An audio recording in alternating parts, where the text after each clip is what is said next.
නමෝ බුද්ධාය. ගරුතර මහා සංඝරත්නයන් අවසරයි ශ්‍රද්ධාවන්ත වාසනාවන්ත පින්තුනි. අද දවසේ අඳුරින් එළියට උතුම් සදහම් පිළිසඳරට දායකත්වයෙන් දරනු ලබන්නේ පින්වත් නිලෝසී ජයරත්න මහත්මිය විසින්. ප්‍රධාන අරමුණ බවට පත්වෙන්නේ නිලෝසී ජයරත්න මහත්මිය ඇතුළු සියලු දෙනාට, වගේම එතුමියගේ සුජීවත්ව සිටින දෙමාපියන්ට මේ සියලු පුණ්‍ය ධර්මයන්ගේ ආශිර්වාදයෙන් කල්යාණ මිත්‍ර ඇසුර නිරතුරුව ලැබී සුවසේ ධර්මයේ හැසිරී චතුරාර්ය සත්‍ය ධර්මය අවබෝධ කරන්නට වාසනාව ලැබෙත්වා කියන අදහසිනුයි අද දවසේ මේ ධර්ම දානමය පින්කම සිදු කරනු ලබන්නේ. අද දවසේ තුතුම් සදහම් පිළිසඳර වෙනුවෙන් අපගේ ගරුතර මහා සංඝරත්නයේ වැඩමව වදාලා අපි පළමුවෙන් වැඩමව වදාළ පින්වත් ස්වාමීන් වහන්සේලාව ගෞරවයෙන් පිළිගනිමු. අවසරයි පින්වත් ස්වාමීන් වහන්සේ. නමෝ බුද්ධාය. පළමු අපගේ ගුරු දේවෝත්තම කල්යාණ මිත්‍ර පරම පූජනීය පින්වත් ලොකු ස්වාමීන් වහන්සේට අප හැම දිනාගෙම ගෞරව ආදර වන්දනාව වේවා. සාදු සාදු සාදු. අවසරයි පින්වත් ස්වාමීන් වහන්සේ. අද දවසේ මේ උතුම් සදහම් පිළිසඳරේදී අපි කල්පනා කළා ස්වාමීන් වහන්සේ මේ ජීවිතයට බලවත්ම අඳුරක් බවට පත්වෙන දෙයක් සම්බන්ධයෙන්. ඒ තමයි මිත්‍යා දෘෂ්ටිය. මේ මිත්‍යා දෘෂ්ටිය කියන කරුණ ගැන භාග්‍යතුන් වහන්සේගේ දේශනාවේ තියෙන්නේ ඇතැම් තැන්වල විපරීත දැක්ම, වැරදිච්ච දැක්ම කියලා. එතකොට මිසදිටු භාවය ගැන කතා කරනකොට ස්වාමීන් වහන්සේ මූලිකව මේ ලෝකයේ සමස්තයක් විදිහට ගත්තාම බහුතරයක් තුලම මේ තියෙන ස්වභාවයක් බුදුරජාණන් වහන්සේ දේශනා කළා අංග 10කින් යුක්ත මිසදිටුව. ඉතින් බුදුරජාණන් වහන්සේ එහිදී දේශනා කළා මේ අංග 10 මොනවද? නත්ති දින්නම්. දුන් දේ විපාක තියෙනවා කියලා පිළිගන්නේ. නත්ති ඊට්ටං පුද සත්කාර කරන දේ විපාක තියෙනවා කියලා පිළිගන්නේ. නත්ති හුතං ගරු බුහුමන් කරද්දී ඒකේ විපාක තියෙනවා කියලා පිළිගන්නේ. ඊළඟට බුදුරජාණන් වහන්සේ දේශනා කළ හතරවෙනි කාරණේ තමයි බහූතරයක් මේ මිසදිටුවෙන් යුක්ත කෙනා කර්ම ඵලය පිළිගන්නේ. ඊළඟට මවක් පියෙක් ඉන්නවා කියලා පිළිගන්නේ. මෙලොවක් පරලොවක් තියෙනවා කියලා පිළිගන්නෙත් නැහැ. ඊළඟට ඕපපාතික සත්වයන්ගේ පහළවීම ඔහු පිළිගන්නෙත් නැහැ. ඊළඟ කාරණේ තමයි ස්වාමීන් වහන්සේ මේ මිසදිටුවේම ස්වභාවයක් කියනවා. මේ ලෝකේ මේ සංසාර ස්වභාවය අවබෝධ කරගත්ත, මෙලෝ පරලෝ දිලොවීම ස්වභාවය මනාකොට අවබෝධ කරගත්ත මේ සියල්ලෙන් නිදහස් වුණ මේ බුදුවරු ලෝකෙට පහළ වෙනවා කියලා ඒ පිළිගැනීමකුත් නැහැ. ඉතින් මේ දෘෂ්ටිය තුළ, මේ වැරදි දැක්ම තුළ වාසය කරන තාක් එයාගේ ජීවිතයට අකුසල්මයි පිරෙන්නේ. එයාගේ ජීවිතේ වැරදි පැත්තටමයි යන්නේ, අන්ධකාරය පැත්තටමයි යන්නේ. දැන් ඇතැන් කෙනෙක් ඉන්න පුළුවන් ස්වාමීන් වහන්සේ මේක මේ 10න් කරුණු 10 ගැනම මේ වැරදි දැක්මක් නැහැ. නමුත් එකක් දෙකක් සම්බන්ධයෙන් එහෙම තියෙන. ඉතින් මේ හැම දිනාට යහපත පිණිස ස්වාමීන් වහන්සේ මේ මිසදිටුවේ තියෙන භයානකකම ඊළඟට අපි මේකෙන් ගැලවෙන්නේ කොහොමද කියන කරුණ පහදමින් අද දවසේ සදහම් පිළිසඳර ආරම්භ කරමු. පින්න ස්වාමීන් වහන්සේ බුද්ධ දේශනාවක් තියෙනවා. ඒ දේශනාවේ පැහැදිලි කරනවා මේ අර කුසතනග. ඒක වැරදිට අල්ලුවන් පස්සේ අදින කෙනා ගතම මේ තුවාල වෙනවා කියලා කියනවා. අනිත් පැත්තට. මේ දෘෂ්ටිය වැරදුනාට පස්සේ දෘෂ්ටි වැරදුනාට පස්සේ වෙන මොකද? එයාගේ ජීවිතෙමයි විනාශ වෙන්නේ කියනවා. එහෙමයි. මිත්‍යා දෘෂ්ටියේ තියෙන මේ අනතුරු කියලා කියන්නේ ස්වාමීන් වහන්සේ බුදුරජාණන් වහන්සේ මිත්‍යා දෘෂ්ටි කෙනාගෙන කියනකොට දේශනා කරන පින්වත් මහන්නේ මිත්‍යා දෘෂ්ටිකයට ගති දෙකයි තියෙන්නේ. මරණින් මත්තේ මරණයටපත් වෙන මිත්‍යා දෘෂ්ටිකයට ගති දෙකයි තියෙන්නේ කියනවා. එකක් තමයි කියනවා නිරේ කියනවා. එහෙම නැත්නම් එයා උපදින තිරිසන් ලෝකෙ කියනවා. මේ වගේ මිත්‍යා දෘෂ්ටියකින් ඉන්නවනම් කෙනෙක් එයාට උරුම වෙන්නේ ඒ ගති දෙක. එතකොට ඒක අනතුරක් කෙනෙකුට. ඒක අනතුරක්. ඊළඟට තමයි බුදුරජාණන් දේශනා බලන්නේ අර තියෙන අනිත් කාරණේ දේශනාවේ මේ අර පටන් ගන්නකොට බීජය අර දැන් කොහොඹ ගහේ මොන එකක් ගත්තත් මේ තිත්තයි කියනවනේ. බීජේ මුලින් අරගෙන අන්තිමට උඩ තිත් එක වෙන්නේ. ඒව තමයි දෘෂ්ටිය වැරදුනාට පස්සේ කරන කියන මොන දේ වුණත් එයාට එකකින් යහපත් ඵලයක් ලැබෙන්නේ නැහැ. යහපත් දෙයක් උදා වෙන්නේ නැහැ. එයාට ඒ කටුක දෙයක්මයි යට ලැබෙන්නේ කියන්නේ. ඒ දෘෂ්ටියේ වැරදියට ගත්ත දේ විපාකේ. මෙතන සම්පූර්ණම බුද්ධ දේශනාවේ බුදුරජාණන් විස්තර කරන්නේ විපරීත දැක්මක් කියලානේ. විපරීත දැක්මක් කියලා ඇත්තටම මේක පළවෙනි කාරණේ ගත්තොත් එහෙම පින්වත් ස්වාමීන් වහන්සේ බුදුරජාණන් විස්තර කරන්නේ දන් දීමේ මෙතන විස්තර මිත්‍යා දෘෂ්ටි තියෙන කෙනා හිතන්නේ කල්පනා කරන්නේ විශ්වාස කරන්නේ මොකද්ද? දානෙ දීලා වැඩක් නැහැ කියන්නේ. එහෙමයි. නැත්ති දින්නම් දන් දීමේ විපාකයක් නැහැ කියලා. දැන් දානයක් දෙනවා කියන කාරණේ දැන් කියපුවාට පස්සේ බලන්න ස්වාමීන් වහන්සේ පේන්නේ දැන් තමන්ගේ තියෙන ධන සම්පත් ඒවා භෝග සම්පත් ඒවා ඒක වෙන කෙනෙකුට දෙන එකක් නේ. කෙනෙකුට තර්ක කරලා කියන්න පුළුවන් ඒක දැන් මේ මම හම්බ කරගත්ත දේවල් මට කන්න බොන්න තියෙන දේවල් වෙන කෙනෙකුට දුන්නාම කොහොමද මට යහපතක් වෙන්නේ නේ. ඒතකොට සාමාන්‍ය මිනිස්සයාට ස්වාමීන් වහන්සේ ඒකේ මේ යහපතට සැලසෙන්නේ කොහොමද කියලා දකින්න ඥානයක් නැහැ. දිවස් උපදවගෙන ඒ විදිහේ මේ දසබල ඥාන පුදවගත්ත කට්ටිය නෙවෙයිනේ. එතකොට ඒකෙන් යහපත සැලසෙන්නේ කොහොමද කියලා දකින්න ඥානයක් නැහැ. දැන් බුදුරජාණන් දේශනා කරන මේ දන් දීම ගැන කියනකොට ඒකේ නාගී යහපත සැලසෙන්නේ කොහොමද කියලා තේරුම් ගන්න උපමාව. මේ ගිනි ගන්න ගියකින් යම් කිසි කෙනෙක් ඒ ගිනි ගන්න ගයක් ගිනි ගන්නකොට ගෙදරින් යම් දෙයක් බැහැරට දානවද ගින්න ඇවිල්ලා ඉවරනකොට යාට පිහිට තියෙන්නේ එළියට දාගත්තේ කියන්නේ. එතන බුදුරජාණන් විස්තර කරනවා ස්වාමීන් වහන්සේ මේ ඒවං ආදිපිතෝ ලෝකෝ ජරාය මරණේනච නීහරිතේව දානේන දින්නම් උති සුනිහට. ආන් ඒ වගේ තමයි කියන මේ ජරා මරණ වලින් ගිනි ගන්න ලෝකේ යාට මේ දුන් දේ තමයි විපාක තියෙන්නේ කියලා පිහිටට තියෙන්නේ කියලා. බුදුරජාණන්සේක අවබෝධයෙන් දැක්කා. දුටු මොකද මේ ඥානෙ බුදුරජාණන්තර තියෙනවා. තිබුණා. දැන් අර එක තැනක හරි ලස්සන විස්තරයක් තියෙනවා ස්වාමීන් වහන්සේ බුදුරජාණන්සේ පින්නපාතේ වඩනකොට මේ එක ගෑනු ළමෙක් ගෑනු දරුවෙක් බුදුරජාණන් වහන්සේට පිට්ටු වගේ පූජා කරනවා. ඒ පිට්ටු පිළිගත්ත බුදුරජාණන් වහන්සේට සිනහ පහළ වෙනවා. එතකොට ළඟ හිටි ස්වාමීන් වහන්සේ ආන තථාගතයන් වහන්සේ සිනහ පහළ වෙනවා. ස්වාමිනී භාගතුන් සිනහ පහළ කරන කාරණා කිම.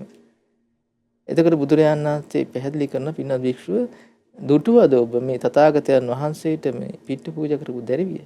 එහෙමයි භාගතුන් වහන්සේ. මේ පිට්ටු පූජා කරේ විපාකේ හැටියට අද අවස් වෙනකොට මේ දරුවා මේ රටේ රජුගේ අග්‍රමහේසිකා වෙනවා. ඒ දානේ දුන නිසයි ඒක ලැබුණේ. එතකොට ඒ යහපත සැලසෙනවා කියන කාරණේ දකින්න හැකියාව බුදුරජාණන්ට තිබුණේ ඥානෙ තිබුණා.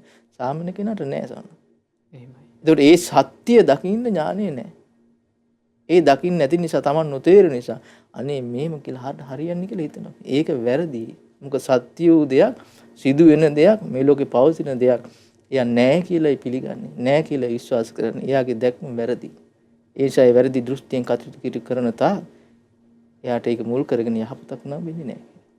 එහෙමයි සංස දැන් මිත්‍යා දෘෂ්ටි ගැන කියනකොට ස්වාමිනී භාග්‍යවත් බුදුරජාන් වහන්සේ දේශනා කළ අංගුත්තර නිකායේදී මේ මහණෙනි මේ මිනිස්යාගේ ජීවිතේට සත්වයාගේ ජීවිතේට මෙච්චර අයහපත පිණිස පවතින වෙන දෙයක් මං බුදු වෙසින් දකින්නේ නැහැ කියනවා. මිත්‍යා දෘෂ්ටිය තරම් මේ දැක්ම වරද්ද ගැනීම තරම් වෙන අයහපතක් දකින්නේ නැහැ කියනවා මේ මිනිස්යාගේ ජීවිතේට තියෙන. දැක්ම වැරදුනොත් එය ඔහුට බොහෝ කල අයහපත පිණිස විපත පිණිසම පවතින්නේ. එහෙමයි භාග්‍යතුන් වහන්සේ දේශනා කළේ. දැන් අත්‍තරම ස්වාමීන් වහන්සේ මේ දානය සම්බන්ධයෙන් ගත්තාම නානාවිධ තර්ක කෙනෙක් කරන්න පුළුවන්. ඊළඟට අපි ගත්තොත් එහෙම මේ එක අවස්ථාවක දෙවිවරුත් ඇවිල්ලා කියනෝනේ ස්වාමීන් වහන්සේ මේ ලෝකයේ මිනිස්සු ස්වාමීනි දන් දෙන්නේ නැත්තේ. භාග්‍යතුන් වහන්සේට කියනවා ස්වාමීනි මේ ලෝකයේ මිනිස්සු දන් දෙන්නේ නැත්තේ. ඒගොල්ලෝ හිතනවා දුන්නොත් අපට කන්න බොන්න නැති වෙයි කියලා. හැබැයි ස්වාමීනි ඒ අදහසින් යුක්ත කෙනා දන් නොදී ඉන්නකොට ඒ හේතුවෙන්ම ඔහුට සංසාරේ කන්න බොන්න දේවල් නැති වෙලා යනවා කියලා. ඊළඟ කාරණේ ස්වාමීන් වහන්සේ ගත්තාම මේ අර පුද සත්කාරය පූජාවල් කරන එක ඊළඟට මේ අර පිදිය යුතු වස්තුන්ට පිදිය යුතු උතුමන්ට සත්කාර සම්මාන කරන එක. ඒකත් දැන් අපි ගත්ත ඈත අතීතයේ ස්වාමීන් වහන්සේ දැන් මේ අපේ ආච්චිලා සීයලා හිම සාමාන්‍යයෙන් ඔය නුවර දළදා මාලිගාව ළඟින් එහෙම යනකොට අපේ ආච්චිලා සීයලාට ඒ කාලේ හරි තදටම තිබුණ එකක්. මාලිගාව දුරින් දකින්නකොටම ස්වාමීන් වහන්සේ නැගිටලා දැන් බස් එක යන ගම නැගිටලා මේ දළදා වහන්සේ වන්දනා කරන පුරුද්ද. නැත්නම් වර්තමානයේ වෙනකොට අපිට පේනවා ඒවා අනුක්‍රමිකව අඩු වෙවි යනවා. එතකොට අඩු වෙලා යන්න හේතුවම මේ පුද සත්කාරයේ විපාකය. ඊළඟට මේ ගෞරව සම්මාන දැක්වීමේ විපාකය ගැන හැඟීමක් නැතිකම. ඉතින් මේකත් ස්වාමීන් වහන්සේ හරි දරුණුවට කෙනෙකුගේ ජීවිතේට මෙලොව යහපතට සහ පරලොව යහපතට බලපානවා නේද සාන්නස? ස්වාමීන් වහන්සේ ඒ කාරණේ ගත්තත් බොහෝ යහපත පිණිස පවතිනවා. දැන් ස්වාමීන් වහන්සේ අපේ දැන් ලංකාවෙම මේ කරුණ පිරිහීමෙන් යන විදිහනේ මේ මතක් කළේ. දැන් සමහරක් සංස්කෘතියක වෙනත් රටක සමහරක් රටක් ගත්තොත් එහෙම මේ පුද සත්කාර කරනවා නැත්නම් ගරු බුහුමන් දක්වනවා කියන කරුණු ඒ සමාජ තුල ඒ සංස්කෘතිය තුල ඇත්තේම නැති තරම්. දැන් ඒ අයට මේ පූජනීය වස්තු අපි කියමු නෑම කියලා. බෝධින් වහන්සේලා ධාතුන් වහන්සේලා දැන් ගරු බුහුමන් ලැබිය යුතු අයනේ සාමාන්‍යයෙන් අම්මා තාත්තා ඊට පස්සේ වැඩිහිටි සහෝදරයෝ ගුරුවරු කියලා කියන්නේ. එහෙමයි. ඒ වැඩිහිටි සහෝදරයන් ගුරුවරුන් අම්මා තාත්තා ඒ අය ඉදිරියේවත් ගරු බුහුමන් දැක්වීමක් කරන්නේ නැහැ.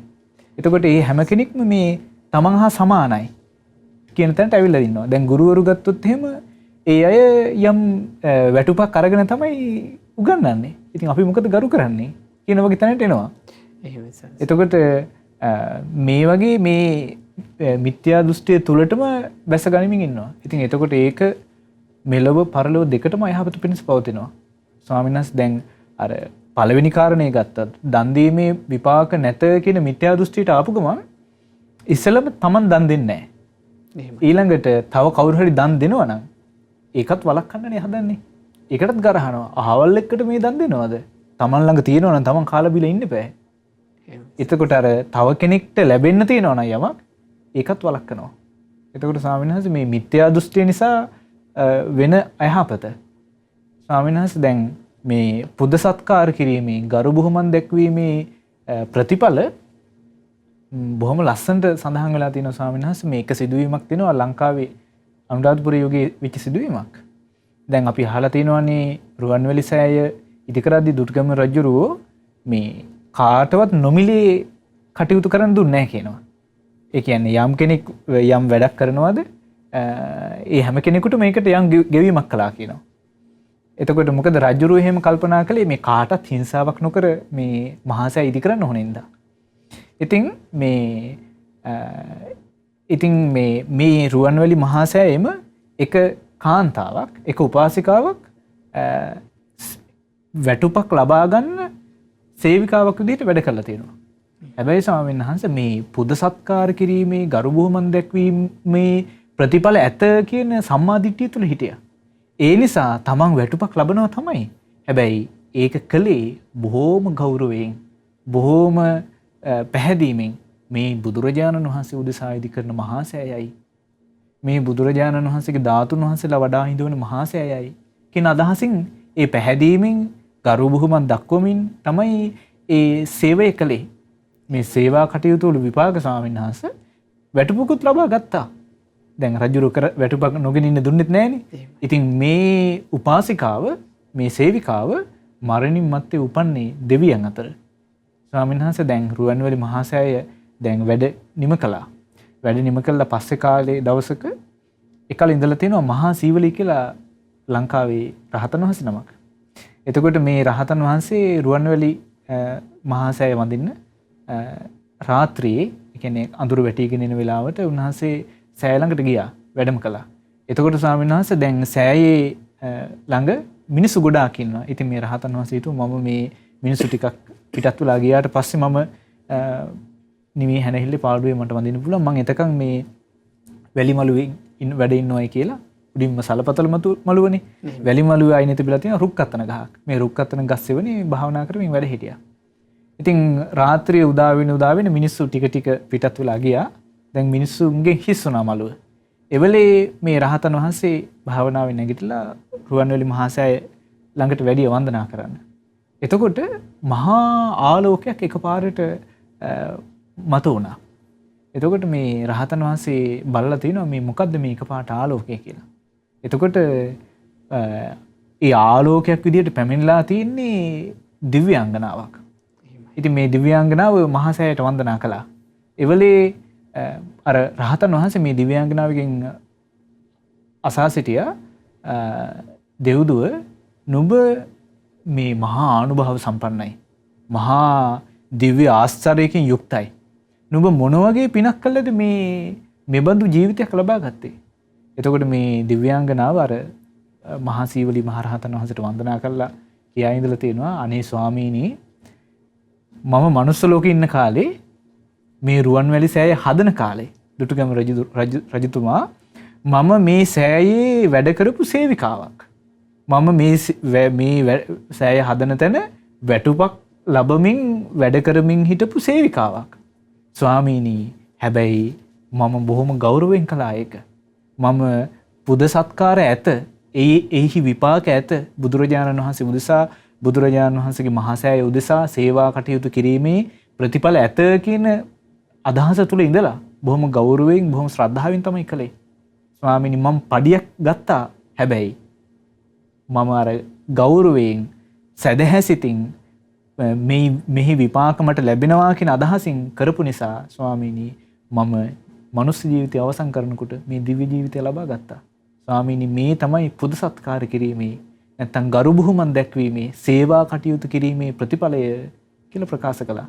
ඉතින් මේ මහා සීවලි මහරහතන් වහන්සේගෙන් අසා දැනගත්ත භික්ෂුන් වහන්සේලා අතින් තමයි මේ ඉතිහාස ප්‍රවෘත්තිය අපේ ඉතිහාසයට එකතු වෙලා තියෙන්නේ. ඉන්න ස්වාමීන් වහන්සේ ඒ මිත්‍යා දෘෂ්ටියක් කෙනෙකුට තියෙනවා නම් මේ පෙන්වලා දෙන ආකාරයට ඒ කෙනා තමාටත් අයහපත කරන කෙනෙක් මේ ලෝකෙටත් අයහපත කරන කෙනෙක්. ඒ මිත්‍යා දෘෂ්ටියෙන් මිදලා සම්මාදිට්ඨිය තුළ කෙනෙක් පිහිටියොත් එයා තමාගේ ජීවිතය හවුදා කරනවා අන්නගේ ජීවිතය හවුදා කරනවා. දැන් ස්වාමීන් වහන්සේ කෙනෙක් පිළිගන්නේ නැත්තම් හොඳ දෙයක් කරොත් හොඳ විපාක තියෙනවා. නරක දෙයක් කරොත් නරක විපාක තියෙනවා කියලා එයාට කුසල ගැන හිතන්න දෙයක් නැහැ. ඊළඟට පිනක් පවක් ගැන හිතන්න දෙයක් නැහැ. එයාට හිතිච්ච දේ කරනවා. මේ සතෙක් මැරුවා කියලා ගැල්ලුවක් නැහැ. ඒක නරකයි ඒක මෙහෙමයි කියලා එකක් නෙමෙයි. හොරකම් කළා කියලා ගැල්ලුවක් නැහැ යාට. ඒ කියන්නේ ගැල්ලුවක් නැහැ කියලා හිතන්නේ. ගැල්ලුවක් නැහැ නෙමෙයි ගැල්ලුවක් තියෙනවා. එයා හිතන්නේ ගැල්ලුවක් නැහැ කියලා.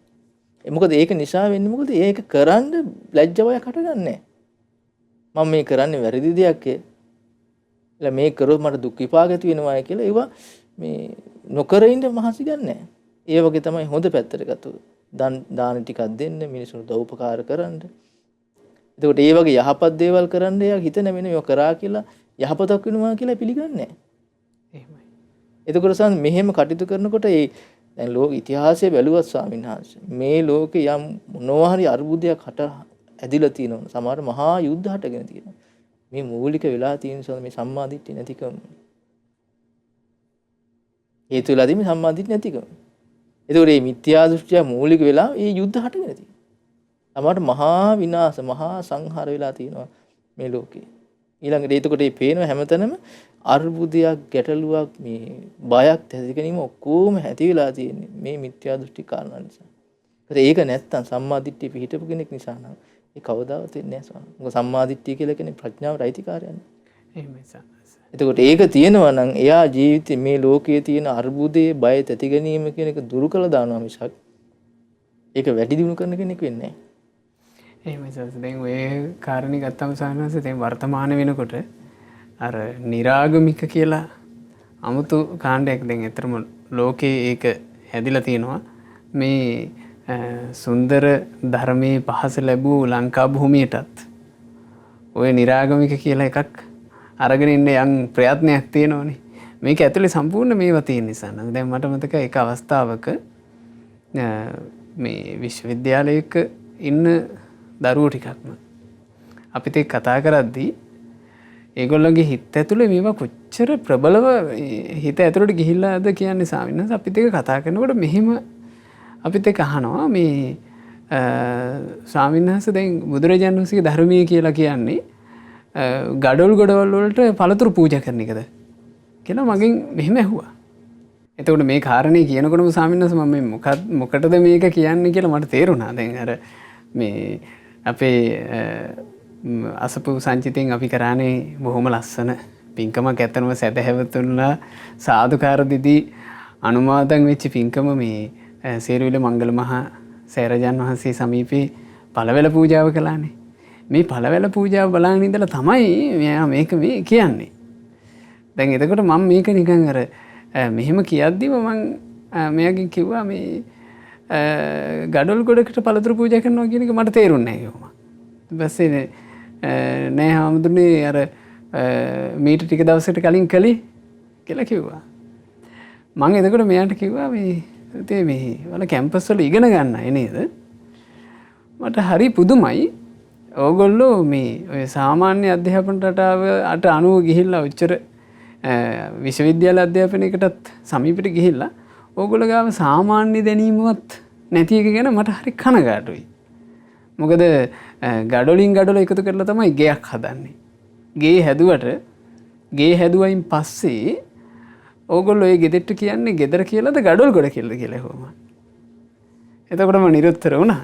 ඉතින් මං කිව්වා ඒ වගේ අපේ භාග්‍යවත් බුදුරජාන් වහන්සේ කෙරෙහි පහන් සිත් ඇති රජදරුවෝ භාග්‍යතුන් වහන්සේගේ ධාතුන් වහන්සේලා ආරක්ෂා කිරීම පිණිස ධාතුන් වහන්සේලා සහ ඒ ධාතුන් වහන්සේලාට පූජාවල් තැන්පත් කරලා ලස්සන නිර්මාණයක් කළා ගඩොලින්. ඒ ගඩොලින් කරපු නිර්මාණයට ඕගොල්ලෝ වගේ මේ ලාමක අදහස් තියෙන අය ගඩොල් ගොඩවල් කියලා කිව්වට බුදුරජාන් වහන්සේගේ ශ්‍රාවකයෝ බුදුරජාන් වහන්සේ කෙරෙහි පහන් සිත් ඇති අය නම් කියන්නේ ඒට මහසෑය කියලා. අපි ගඩොල් ගොඩකට නෙවෙයි පළතුරු පූජා කළේ අපගේ භාග්‍යවත් බුදුරජාණන් වහන්සේ උදෙසා මහසෑයටයි පළවෙල පූජාව කළේ කියලා. එතකොට අර ඒ වගේ සුන්දර පින්කමක්. ඇත්තට මේ පින්කමට මේගොල්ලෝ ඇවිල්ලාවත් නැහැ. මේ කොහෙදෝ ඉන්න පිරිසක්. මේ කෙරිච්ච පින්කම අනුමෝදන් වීමේ අවකාශයවත් ඒගොල්ලන්ට නැතුව ගියා. ඊළඟ පැත්ත ස්වාමීන් වහන්සේ ওই කර්මඵල පිළි නොගැනීම. ඒකටත් හරි ඉක්මනට ඕගොල්ලෝ පැමිණෙනවා. ඒ කියන්නේ මේ අර ඒකෙන් ආඩම්බර වෙන්න පසුබිමක් අසත්පුරුෂයෝ විසින් හදනවා. අසත්පුරුෂයෝ විසින් හදනවා මේ මිත්‍යා දෘෂ්ටිය හොඳයි කියලා පසුබිමක්. ඉතින් ඒකට මේ අදහස් තියන අය ගානට පෑහිලා යනවා. ඊළඟට මව් පිළිගන්නේ.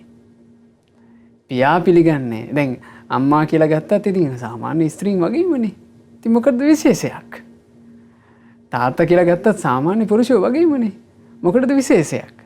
මේ තැනටපත් වෙනවා ස්වාමීන් වහන්සේ අවසානයේ තමන්ගේ ජීවිත ඒ දෘෂ්ටි ඉන්න කෙනාට තියෙන අවාසනාව තමයි තමන්ගේ ජීවිතේ අවසාන තැනට ගිහිල්ලා මේ ලෝකේ අත්හැරලා යන්න යනකොටවත් එයාට යහපතක් කරා යොමු කරගන්න ජීවිතේ අවකාශය නැතු වෙනවා. මොකද සම්පූර්ණ දෘෂ්ටිය වැරදිලා නිසා ස්වාමීන් වහන්සේ. එහෙමයි ස්වාමීන් වහන්සේ. දැන් අර සමහර කෙනෙක් හිතන විදිහ මේ සාමාන්‍ය නිකන් බලනවා ලෝකෙ දිහා තමන්ගේ ඇස් දෙකෙන් බලලා හිතනවා දැන් ඔය ඕනි තරම් ඉන්නේ වැරදි කරන මිනිස්සු කෝ විපාක හම්බුන්නේ නැහනේ. අන්න ඒ වගේ නිකන් අර මේ බොහොම පටු කල්පනාවකට එනවා. ඊට පස්සේ කෝ මේ මෙච්චර වැරදි කරන මිනිස්සු ඉන්නවා කෝ මුකුත් වෙන්නේ නැහනේ කියලා අර එහෙම කල්පනාවකට එනවා. ඒකත් එක්ක මේ පෙළඹෙනවා තමන් ඕනිම වැරද්දක් කරන්න. ඊට පස්සේ අනිත් එක ගොඩක් වෙලාවට ස්වාමීන් වහන්සේ මේ අදහසත් ඉස්මතු කරන්නේ තමනුත් ඒ වැරදි නොකර ඉන්න ගමන් නෙමෙයි. තමනුත් වැරදි කරන ගමන්. ඒක සාධාරණීකරණය කරගන්න සන්නස්. ඒකටත් එතකොට තියෙනවනේ මේ පිළියමක් ඒකත් එක්ක.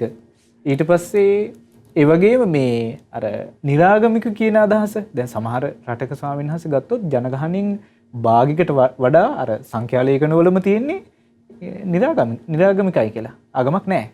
පිළිගන්නේ නැහැ කියලා. එතකොට ඒ කියන්නේ ඒගොල්ලන්ගේ අදහස තියෙන්නේ මේ ලෝකේ මේ භෞතික පැවැත්මක් විතරයි තියෙන්නේ. ඒ කියන්නේ යම් භෞතික හේතු නිසා මිනිස්සෙක් උපදිනවා. ඒ හේතුව නැති වෙනකොට ඒ කියන්නේ ඒ භෞතික පරිසරය නැති වෙනකොට ඒ මිනිස්සු මැරිලා යනවා. මැරුණ ගියට පස්සේ එතන ඉවරයි. එතකොට ස්වාමීන් වහන්සේ එහෙම අදහසකට කෙනෙක් ආවට පස්සේ ඒ කියන්නේ සම්පූර්ණ බුදුරජාණන් වහන්සේ ඒක වදාළේ උච්ඡේද දෘෂ්ටි කියලා. මරණින් මත්තේ නැත්තර නැති වී යනවා. ඒ අදහසට ආවට පස්සේ ස්වාමීන් වහන්සේ කෙනෙකුට කරන්න බැරි දෙයක් නැහැ නේ. කරන්න බැරි අකුසලයක් නැහැ නේ. දැන් ඕනිම විදිහකේ ප්‍රාණඝාතයක් කරන්න පුළුවන්. දැන් එතකොට ආනන්තරේ පාප කර්ම වෙන අම්මා තාත්තා ඝාතනයව බොහොම ලේසියෙන් කරන්න පුළුවන්. ඇයි මේ මරණයත් ඔක්කොම ඉවරයි කියලානේ හිතන්නේ. ඊට පස්සේ ඕනි හොරකමක් කරනවා. ඕනි අශ්ලීල වැඩක් කරන්න පුළුවන්. ප්‍රශ්නයක් නැහැ. ඊට පස්සේ ඕනි බොරුවක්, ඕනි කේලමක්, ඕනි වංචාවක්, ඕනි රැවටිල්ලක්, ඕනි අපරාධයක් කරන්න පුළුවන්. එතකොට ස්වාමීන් වහන්සේ මේ දෘෂ්ටියක තියෙන බරපතලකම. දැන් ඒ දෘෂ්ටියට ඒම තුලම දැන් එහෙම දෘෂ්ටියකට ආපු ගමන් ස්වාමීන් වහන්සේ Tamanට අයහපත සැලසෙනවා වගේම අනිත් අයටත් ඒ අයහපත කරනවා. ඒ මොකද අර දෘෂ්ටියට ආපු ගමන් මේ මරණින් මත්තේ මුකුත් නැත්තර නැති වෙලා යනවා කියලා මේ ජීවිතේ යම් දවසක්ද මනුස්ස ජීවිතේ තියෙන ඉතින් පස්සේ මේක අවසන් කියලා ස්වාමීන් වහන්සේ ඒකේන ඕනි වෙලාවක මේ අන්තවාදී ක්‍රියාවලට අන්තවාදී ක්‍රියා කියන්නේ යම් සමූල ඝාතන කියමුකෝ. ඒ බඳු දෙයකට බයක් නැහැ. දැන් අපි අහලා තියෙනවනේ ඉතිහාසයේ හිටියා කියලා දෙවන ලෝක යුද්ධේ පටන් ගන්න මුල් වෙච්ච හිට්ලර්. දැන් ඒ බඳු පුද්ගලයන්ගේ තිබිච්ච අදහස් දෘෂ්ටි ගත්තම තිබුණේ තමන්ගේ ජාතිය පතුරවන්න විතරයි. තමන්ගේ රාජ්‍ය ව්‍යාප්ත කරන්න විතරයි. එතනින් එහා ගියපු කන්නේ නැහැ. එතකොට ඒ අදහසත් එක්ක දැන් පරලෝ ඇත නැත්නම් පරලෝ මේකේ විපාක ඇත කියලා අදහසක් නැහැ. ඒ අදහසත් එක්ක ස්වාමීන් වහන්සේ මිනිස්සු මිලියන ගාණක් මරලා දැම්මනේ. ඉතින් ස්වාමීන් වහන්සේ තමන්ට විතරක් නෙවෙයි ඒ අයහපත. දැන් ඒ පුද්ගලයා තමන් තනියම ඒ විපාකේ විඳව නැති දැනටත්. නමුත් ඒ අයහපත් පුද්ගලයාගේ මිත්‍යා දෘෂ්ටිය නිසා දහස් ගාණක් මිනිස්සු මරණයටපත් වුණානේ. එතකොට ස්වාමීන් වහන්සේ මේ වගේ මේ මිත්‍යා දෘෂ්ටියට වැටුණාට පස්සේ මේ වගේ මහා අයහපතක් Tamanටත් කරගන්නවා. ඒ වගේම අනිත් බාහිර ලෝකෙටත් කරනවා. දැන් ඒ වගේ මිත්‍යා දෘෂ්ටියකට හිරුණාට පස්සේ ශාන්සයට ඒකෙන් ගැලවෙනවා කියන එකත් ලේසි නෑ.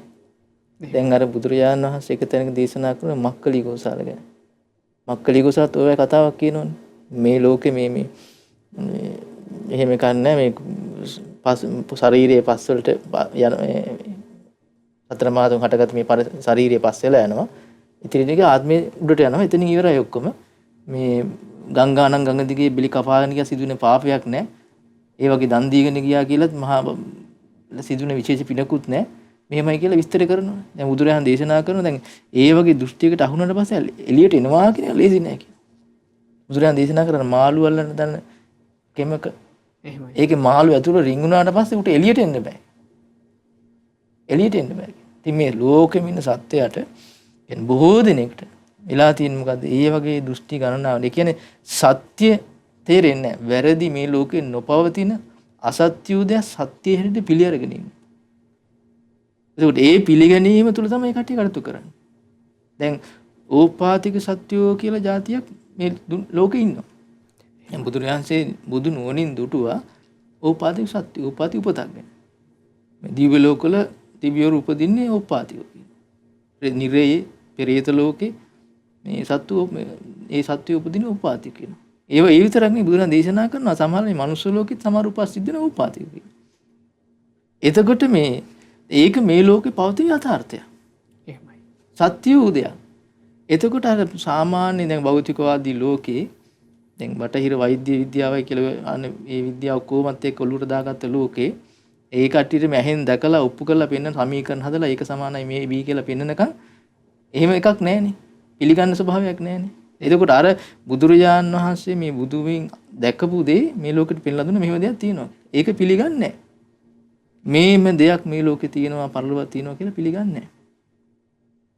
එතකොට ඒ දිස්ත්‍රිය මුල් කරගෙන කටයුතු කිරීම තුළ එයාට ඕන දෙයක් කරන්න පුළුවන්.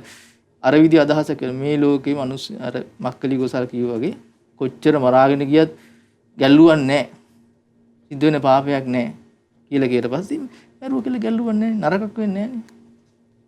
මේ ලෝකේ දැන් සමහර මිනිස්සු කියන මේ ලෝකෙන් ජනගහනය වැඩි. සම්පත් ප්‍රමාණය අඩුයි. දැන් මේ ලෝකේ පවතින්න නම් මේ ජනගහනය අඩු වෙන්න ඕන. දැන් ඒ විදිහ කෙනෙකුට මම මේ යහපතක්නේ කරන්නේ කියලා තමයි කට්ටිය අහක් කරන්නේ. නැති කරන්න හදන්නේ. එතකොට ඒ අදහසම වැරදි සමහර. එතකොට බුදුරයන් දේශනා කරන එහෙම කටයුතු කිරීම තුළ එයා විශාල පාපයක් රැස් කරගන්නයි. මේ වැරද්ද කිරීම එක පාපයක් කියනවා. අර දැක්ම තව පාපයක් කියනවා. එහෙමයි සස්. බලන්න එතකොට ඒ නිසා තමයි බුදුරයන් දේශනා කරන්නේ පින්වත් ස්වාමීන් වහන්සේ මිත්‍යා දෘෂ්ටි වෙලා ඉන්නේ. මේ මිත්‍යා දෘෂ්ටි අදහස් තියෙන කෙනා නිරේ තමයි උපදින්නේ. එහෙම නැත්නම් තිරිසන් ලෝකේ. ඒ කියන්නේ යන්න තියෙන පල්ලෙහාටම වැටෙනවා කියන්නේ. ඒ විතරක් නෙවෙයි අර ලෝක විනාශය වෙනකොට විස්තර කියනවනේ. එතකොට මේ නිරේ ඉඳලා ඔක්කොම දැවිලා යනවා කියනවා. එතකොට මේ මිත්‍යා දෘෂ්ටි ගත්තේ පව් කරන උදවිය ගිහිල්ලා ලෝකාන්තික නරය කියලා උපදිනවා කියනවා. එහෙමයි. එතන ගිහිල්ලා උපදිනවා කියනවා. බලන්නනේ. ලෝක විනාශ වෙන වෙනතන නිරේ ගිහිල්ලා හරි උපදිනවා කියනවා. එතකොට මේ මිත්‍යා දෘෂ්ටිකේ කටයුතු කරන කෙනා ලැබෙන්නේ නැති. එතකොට නුවණ තියෙන කෙනා තේරුම් ගන්න ඕන මේ වගේ අදහසක් අපේ තුල ඇති වෙනවා නම් අපිට අයහපත පිණිසම පවතින්නේ. ඒ නිසා මේ සම්මාදිට්ඨිය නැමැති ආලෝකය අපේ ජීවිතය ඇති කර ගන්න ඕනේ. එහෙම සංස දැන් මිත්‍යා දෘෂ්ටිය ගත්තාම ස්වාමීන් වහන්සේ දැන් ඇත්තෙන්ම මේ මිත්‍යා දෘෂ්ටියේ කරුණු 10 අරගත්තාම අපිට පේනවා මේ ඒ 10න්ම තොර වෙන්න නම් අර 10 වෙනියට තියෙන වැරදි දෘෂ්ටිය තමයි අයින් කරගන්න ඕන. දැන් බහුතරයක් හිතන්නේ වර්තමානයේ බහුතරයක් හිතන්නේ ස්වාමීන් වහන්සේ අර ස්වාමීන් වහන්සේ කිව්වා වගේ මේ අර භෞතිකව තමන්ම දකින්න ඕන. තමන්ම දකින්න එක විතරමයි හරි කියලා. ඊළඟට ස්වාමීන් වහන්සේ අර සමහර කෙනෙක් අදහසක් ගන්නවා මේ දැන් තාක්ෂණය දියුණුයි. ඊට පස්සේ මේ විද්‍යාව දියුණුයි. එහෙනම් විද්‍යාවෙන් නැත්නම් ওই තාක්ෂණයෙන් හොයා ගන්න ඕනි. ඒකෙන් හොයාගත්තොත් තමයි ඇත්ත. එහෙමයි සන්නස. ඒ වගේ අර පේන දෙයක්. ඒ කියන්නේ පරීක්ෂණයක්, නිරීක්ෂණයක් ඊට පස්සේ එකෙන් මේ භෞතික නිගමනයක්. දැන් ඕක සම්බන්ධයෙන් පායාසි රාජාන්‍ය කියලා කියන්නේ ඒ කාලේ හිටපු ඒ පායාසි මේ රාජාන්‍ය නිරාගමික සංකල්පයක් තිබ්බ කෙනෙන්නේ. මෙලෝ පරලෝ පිළිගන්නේ, ඕපාතික සත්තු පිළිගන්නේ. ඉතින් ඒ මේ පුද්ගලයා මේ අපගේ කුමාර කස්සප මහතෙරුන් වහන්සේත් සමග මේ දහම් සංවාදයක් සිද්ධ වුණානේ. ඒ සිද්ධ වෙනකොට කුමාර කස්සප මහරහතන් වහන්සේ එක තැනක කියනවා මේ තවතිසා දෙව්ලොව දෙවිවරු ගැන.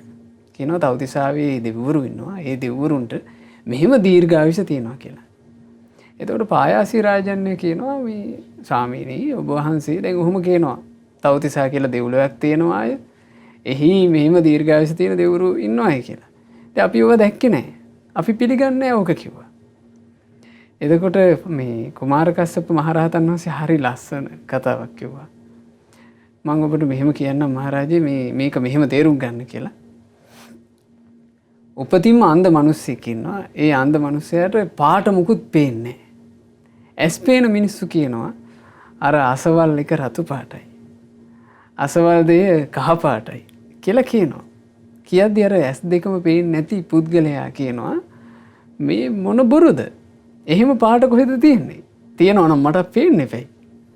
එහෙම පාට නැහැ කියලා කියනවා. එතකොට කතාව හරිද කියලා ඇහුවා. එතකොට පායාසි රාජන්‍ය කියනවා ස්වාමිනේ ඒක වැරදි. ඒ පුද්ගලයා අන්ධයි කියලා මොනව කරන්නද? ඒ පුද්ගලයා අන්ධ නිසා ඒ පුද්ගලයාට පේන්නේ නැත්තේ. නැතුව පාට නැතුව නෙවෙයි කියලා. එතකොට කුමාර කස්සප මහරහතන් වහන්සේ වදාරනවා ආන් ඒ ක්‍රමයටමයි තේරුම් ගන්න ඕනේ කියනවා. ඔබේ ඔය පියවියස් දෙකෙන් කවදාවත් දෙවිවරු දකින්න බෑ කියනවා. ඒ දෙවිවරු දුටු මේ ජීවිතය අවබෝධ කළ මෙබඳු මේ ලෝකයක් තිබෙන්නේ කියලා අවබෝධ කරපු මුනිවරු ඉන්නවා. ඒ මුනිවරුන්ගේ දැක්ම තුළ ඉඳලා තමයි මේ ජීවිතය ගැන හරියට දකින්න තියෙන්නේ කියලා. දැන් අපි අපේ අතීත මුතුමිතු ගත්තාම ස්වාමීන් වහන්සේ අපේ ආච්චිලා සියලා ඒ පරපුරේ ඕක තිබුණා. ඒ කියන්නේ භාග්‍යතුන් වහන්සේගේ දේශනාව මුල් කරගෙන ජීවිතේ ගොඩාක් දේවල් කල්පනා කරන එක, තීරණ ගන්න එක. වර්තමානයේ වෙනකොට තමයි මේ මිසදිටු වසංගතේ ටිකක් වැඩිපුර බෝ වේගෙන යන්නේ. ඒකට මූලිකම හේතුව ශාස්ත්‍රඥ වහන්සේගේ වචනය. බුදුරජාණන් වහන්සේ මේ ලෝකයේ ගැන දේශනා කරපු දෙය ඇතරම මෙලොව පරලොව කියන භාග්‍යතුන් වහන්සේ වදාළේ. මනාකොටම වදාළේ භාග්‍යතුන් වහන්සේ. ඊළඟට ඕපපාතික සත්‍යයන් ගැන මනාකොටම වදාළේ භාග්‍යතුන් වහන්සේ. ඉතින් මෙතෙන්ට එන්නේ නැතුව ස්වාමීන් වහන්සේ කවදාවත් අපිට ඇත්තෙන්ම පැහැදිලිව සම්මාදිටියට පැමිණෙන්න පුළුවන්කමක් ඇත්තේ නැහැ නේද සන්නහස? එහෙමයි ස්වාමීන් වහන්සේ. දැන් කෙනෙකුට බුදුරජාණන් වහන්සේ ගැන පැහැදීම නැත්තම් ලෝකේ බුදුවරු නමින් ලෝකේ අවබෝධ කළ පිරිසක් ලෝකේ පහළ වෙනවා කියන අදහස ඒ පිළිගැනීම නැති වෙච්ච ගමන් ඒ කෙනා එතනින් අනිත් කාරණා එකක්වත් පිළිගන්නේ නැහැ. නමුත් මේ ලෝකේ තියෙන ඇත්ත කාරණේ තමයි හැබෑ ස්වභාවය තමයි ලෝකේ අවබෝධ කරන බුදුවරු රහතන් වහන්සේලා ලෝකේ පහළ වෙනවා. ඒ බුදුවරු රහතන් වහන්සේලා මේ හිත වඩලා හිත දියුණු කරලා චිත්ත සමාධිය දියුණු කරලා ඒ චිත්ත සමාධිය තුළින් ජීවිතය අවබෝධ කරනවා. ලෝකයේ තියෙන සැබෑ තතු පරිපූර්ණ වශයෙන් අවබෝධ කරනවා. එතකොට ඒ බුදුරජාණන් වහන්සේගේ අවබෝධය බුදුරජාණන් වහන්සේ වදාළේ හරියට නෙල්ලි ගෙඩියක් අතට ගත්තට පස්සේ ඒ නෙල්ලි ගෙඩියේ අතට ගත්තු කෙනාට ප්‍රකට වෙන්නේ නැති තැනක් නැහැ. හැම තැනක්ම එක හා සමානව බොහොම පැහැදිලිව ප්‍රකටයි. අන්න ඒ බඳු ආකාරයට බුදු රජාණන් වහන්සේට මේ ලෝකය ගැන වැහිච්ච තැනක් නැහැ. හැම තැනම එකම ආකාරයකට ප්‍රකටයි. එතකොට මේ බුදුරජාණන් වහන්සේලාගේ අවබෝධය බුදුවරු නමින් ලෝකේ අවබෝධ කරන පිරිසක් ලෝකේ පහළ වෙනවා යන පිළිගැනීම තමයි ප්‍රධාන වශයෙන්ම තිබිය යුත්තේ. එතකොට ස්වාමීන් වහන්සේ ඒ පිළිගැනීම ඇති වෙන්න ඒ කාරණය කෙනෙක් තුල නිකම් ඇති වෙන්නේ නැහැ. ඒ කාරණේ ඇති වෙන්න නම් ඒ කෙනාට ඒ බුදුරජාණන් වහන්සේලා අවබෝධයෙන් දේශනා කරපු ධර්මය අහන්න හම්බෙන්න ඕනේ. එහෙමයි සර්. ඒ ධර්මයේ ඇසීම තමයි ප්‍රධානම කාරණේ. ඒ අහන ධර්මයට අනුව ඊළඟ කාරණේ නුවණ විමසන්න ඕනේ. මේ කල්පනා කරන්න ඕනේ. එතකොට නමුත් යම් කෙනෙකුට ඒ බුදුරජාණන් වහන්සේලාගේ ධර්මය අහන්න කියවන්න හම්බෙනවා නම් එතකොට ඒ ධර්මයේ තුල තමයි ඒ බුදුරජාණන් වහන්සේගේ අවබෝධය ඊට පස්සේ බුදුරජාණන් වහන්සේ මෙලොව පරලොව ගැන කර්ම විපාක ගැන ජීවිතය අවබෝධ කරපු ශ්‍රමණක් බ්‍රාහ්මණයින් ගැන මේ ආදී හැම දෙයක් ගැනම විස්තර කළ කියලා දීලා තියෙන්නේ. මොකද බුදුරජාණන් වහන්සේ අනිත් එක මේ ධර්මයේ කියන්නේ ධර්මයේ දේශනා කරන්නේ කරුණු රහිතව නෙවෙයිනේ. නිකම්ම මේක පිළිගන්න කියලා කියන්නේ නෑනේ. බුදුරජාණන් වහන්සේලා මේ ධර්මයේ කියන්නේ කරුණු සහිතව හේතු සහිතව තමයි ධර්මයේ කියන්නේ. එතකොට නුවණින් සැලකුවොත් කෙනෙක් ඒ ධර්මයේ අහලා ඒ බුදුරජාණන් වහන්සේ දේශනා කරන කරුණු වලට අනුව ඒ කෙනාට මේක පැහැදිලි වෙනවා. මේ කියන්නේ සත්‍යයක්. මේ කියන කාරණේ මේ විදිහට සිද්ධ වෙනවා කියලා. ඉතින් එතකොට ස්වාමීන් වහන්සේ මේ බුදුරජාණන් වහන්සේලා ලෝකේ පහළ වෙනවා කියන පිළිගැනීම ඒ බුදුරජාණන් වහන්සේලාගේ අවබෝධය ගැන විශ්වාසය ඇති වෙන්න උපකාර වෙන බලපාන ප්‍රධාන දේ තමයි මේ ධර්මය අහන්න හම්බෙන එක. ධර්මය අහලා ඒ ධර්මයේ තේරුම් ගන්න උත්සාහවත් වෙන එක, නුවණින් විමසන එක. ඉතින් ඒ විදිහට කෙනෙක් කටයුතු කළොත් එහෙම මේ මිත්‍යා දෘෂ්ටිය කියන අඳුරෙන් මිදලා සම්මාදිට්ඨිය කියන ආලෝකයට එන්න තියෙන ප්‍රධාන මාර්ගය තමයි ඔය. එහෙමයි සන්නස. දැන් බුදුරජාණන් වහන්සේ වදාළනේ තථාගතයන් වහන්සේ එක් අවස්ථාවක මේ නියසිල මතට පස් ටිකක් අරගෙන වදාරනවා මේ මහණෙනි මේ ලෝකේ ගත්තොත් එහෙම මේ ලෝකේ බහූතරයක් ජනයාගේ ජීවිතවල තියෙන්නේ මිසදිටු බව. හරියට මේ මුළු මහත් මේ පෘථිවියම තියෙන පස් වගේ. හැබැයි මේ නියසිලට ගත්ත පස් ටික වගේ ඊටාම ටික දෙනෙක් සම්මා දිට්ඨිය හරි දැක්ම කරා පැමිණෙනවා කියලා. ඉතින් අපි උත්සාහවත් වෙන්න ඕන ස්වාමීන් වහන්සේ අර මේ මහ පොළොව වගේ ගොඩෙන් නිදහස් වෙලා මේ තථාගතයන් වහන්සේගේ නියසිල මත තියෙන පස් ටික වගේ ඒ සුළු පිරිස අතරට එකතු වෙන්න නේද සර්? පින්න ස්වාමීන් වහන්සේ කියනකොට මට සිහිපත් වුණේ ඒ බුදුරජාණන් දේශනා කළා තියෙනවා මේ නුවණ තියෙන කෙනා කල්පනා කරන්න ඕනේ මේ ලෝකයේ තියෙන ස්වභාවයට පත් වෙන නෙමෙයි තමන් නිවැරදි වෙන්න. බුදුරජාණන් දේශනා කරන තමන්ගේ ශ්‍රාවකයට හිත උපදව ගන්න කියනවා. සම්මා දිට්ඨිය තුල පිහිටන්න. මේ ලෝකේ බොහෝ දෙනෙක් මිසදිටු ඇතිව ඉන්නේ. මම සම්මා දිට්ඨියෙන් යුක්ත වෙනවා. ඒ සම්මා දිට්ඨියට එන්න. එතකොට සම්මාදිට්ඨියයි මිත්‍යා දෘෂ්ටියයි කියන්නේ මොකද්ද කියලා අපිට පැහැදිලි කරලා පෙන්ලා දුන්න කෙනා තමයි විවාසනාවට අපගේ සාස්තුන් වහන්සේ බුදුරජාණන් වහන්සේ. උන්වහන්සේ තුල තිබුණ ප්‍රත්‍යක්ෂ වූ අවබෝධය. ඒක නිකන් විශ්වාස මාත්‍රයකින් අසාධනගත මාත්‍රයකින් නිකන් කල්පනාවට තර්ක විතර්ක කරගත්ත ගොඩනගගත්ත අදහසක් නෙමෙයි ඒක. මතවාදයට බැහැගත් අදහසකුත් නෙමෙයි. ඒ උන්වහන්සේ මේ සත්‍ය වශයෙන් මේ ලෝක යථාර්ථය දුටුවා. දැකලා ඒ පෙන්ලා දුන්නේ මේක තමයි හරි මේක තමයි වැරදි කියලා. ඒත් සාමාන්‍ය අනික් ලෝකේ මිනිස්සු එහෙම නෙමෙයි නේද? ඒ කට්ටිය සම අදහසට බැහැගන්නේකෝ විශ්වාස කිරීම තුළ ඉපමණකින්. ඊළඟට අහලා දැනගත්ත දෙයකින්. එහෙම නැත්නම් කැමැති අකමැති පමණින්. එහෙම නැත්නම් තර්ක විතර්ක ගොඩනගලා. නැත්නම් මතවාදයට බැහැගෙන. බුදුරජාන්සට එහෙම නැහැ. දැන් එක තැනක තියෙනවා බලන්න ස්වාමීන් වහන්සේ මිනිස්සු සාමාන්‍ය කෙනා මේ මිසදිටු අදහස් වලට පැමිණෙන්නේ නැහැටි. බුදුරජාණන් දේශනා කරනවා මේ ලෝකේ විනාශ වෙන කාලය එනවා කියනවා. එතකොට මේ ලෝක සත්‍ය ආභස්සරක සංවන්තනික වෙනවා කියනවා. කාලයක් යනකොට මේ ලෝකේ ඔන්න හිස් බ්‍රහ්ම විමාන පහළ වෙනවා. එතකොට ආභස්සර ලෝකෙන් ඒ කර්ම විපාක අනුව එක කෙනෙක් උපදිනවා. ඒක සත්‍යයක් උපදිනවා බ්‍රහ්ම රාජ්‍යයෙන්. එතකොට මෙයා උපදිලා ටික කාලයක් යනකොට මෙයාට අමතකයි දැන් ඉපදුන හැටි. ඉපදුන හැටි අමතකයි. අවුරුදු 1000 ගාණක් ලක්ෂ ගාණක් ගෙවිලා. දැන් කෙනෙකුට හිතෙන්න පුළුවන් එහෙම අමතක වෙනවද කියලා. දැන් මනුස්ස ලෝකේ ඉන්න අපිට ඉපදීම මතක නැහැ නේ සම්මන්නේ. මේ අවුරුදු 50ට. අපි මේ දකින්නේ මිනිස්සු ඉපදෙනවා කියලා දකින්නේ අහන සිද්ධින් නිසා නේ අපිට හිතෙන්නේ මේ ඉපදෙනවා කියලා. නැත්නම් ඉපදෙන එක මතක නැහැ. අවුරුදු ලක්ෂ ගාණක් මේ තනියෙන් ඉන්නකොට එහෙම අමතක වෙනවා කියන කාරණේ පුදුමයට කාරණයක් නෙමෙයි. ඒකට සිහි කරනකොට එයාට දකින්න තියෙන්නේ පැවැත්මක් විතරයි. වෙනසක් දකින්නත් නැහැ. එතකොට කාලයක් යනකොට මෙයාට හිතෙනවා කියනවා මේ තව අනේ මගේ තනියට කවුරු හරි ඉන්නවා නම් හොඳයි කියලා. මේ බුදුරයන් දේශනා කරන ඔන්න එතකොට මේ සිද්ධ වෙන සිද්ධිය. කියනවා මේ කර්ම විපාක ශේවීමෙන් ආශ්‍රයීමෙන් ඔන්න කෙනෙක් කර්මානුරූප එතන තව උපදිනවා කියනවා. උපදිනකොටම ඒ උපදින්නේ කර්මානුරූපව. ඒක තමයි සත්‍යය. එහෙමයි. අර බ්‍රහ්ම රාජා හිතනවා කියන කලින් පහළ වෙච්ච බ්‍රහ්ම රාජා විමානේ මම හිතපු නිසා තමයි මෙයා පහළ වුනේ. බලන්න අර දෘෂ්ටිගත වෙන්නේ නැහැටි. එහෙමයි. මම හිතපු නිසා තමයි මෙයා පහළ වුනේ. ඊට පස්සේ අර පහළ වෙච්ච කෙනාට ඒ අදහස කියනවා. මම තමයි ඔබ මැව්වේ කියලා. එතකොට අලුතෙන් ආපු කෙනා හිතන මේක තමයි ඇත්ත. මෙයා මට ඉස්සල්ලා ආපු කෙනා මෙයා තමයි මම මැව්වේ කියලා. ඒ අදහත් එක්ක ඉන්නවා කියනවා. ඊට පස්සේ වෙන දේ මොකද්ද කියන ඔන්න අර දෙවණියට පහළ වෙච්ච බ්‍රහ්මයාගේ ආයුෂ අඩුයි කියනවා. එයා කලින්ම චුත වෙන මනුස්ස ලෝක උපදිනවා කියනවා. දැන් මිනිස්සෙක් කියලා. ඒකට ගානක් නැහැ, ගැලුවක් නැහැ ඉන්නවා. මෙයා ඔන්න මේ හිත වඩලා ධ්‍යාන සමාධි උපදවගෙන පෙර ජීවිත දකින්න නුවණ උපදව ගන්නවා. එතකොට මෙයාට දකින්න හම්බෙන්නේ එක ජීවිතයක් විතරයි කියනවා. සීමා සහිතයි.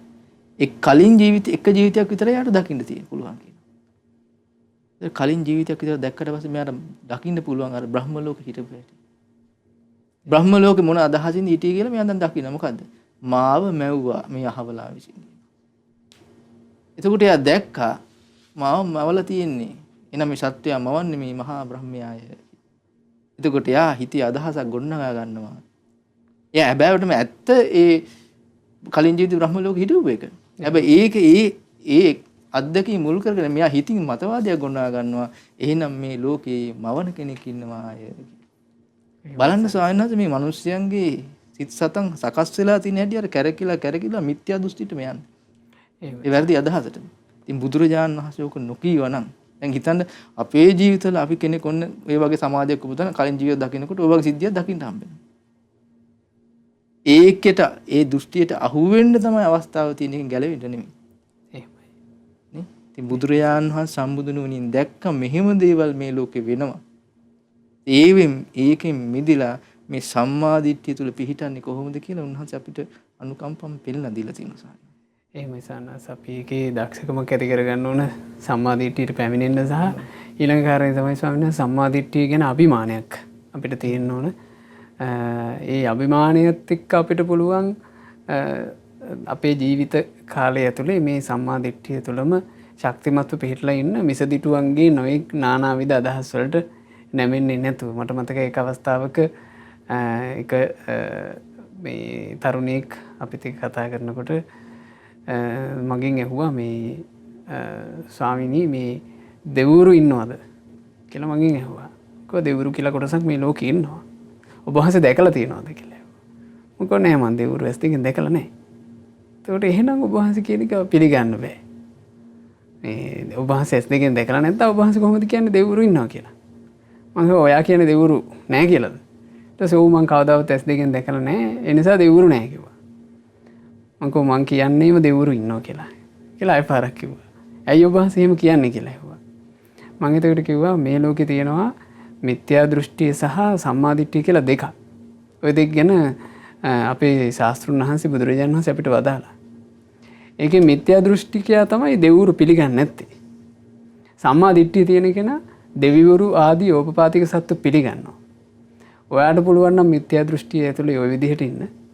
මට ඔයාට වඩා ලක්ෂ ගුණයකින් පුළුවන් සම්මාදිට්ඨිය තුල ඉන්න කියලා මම එහෙම තමයි එයාට උත්තරේ දුන්නේ අවසානයේ.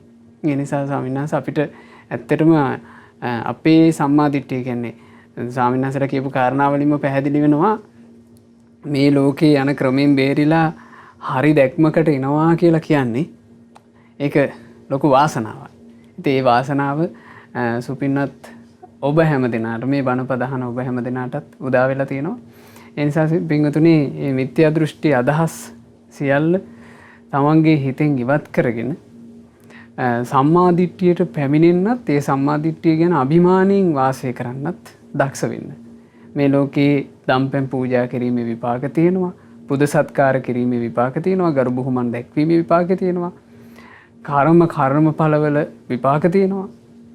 ඊළඟට මව්කියා විශේෂ කාන්තාවක්, පියා කියලා විශේෂ පුරුෂයෙක් ඉන්නවා. මෙලොවක් පරලොවක් තියෙනවා. ඊළඟට ඕපපාතිකව පහළ වෙන සත්තු ඉන්නවා.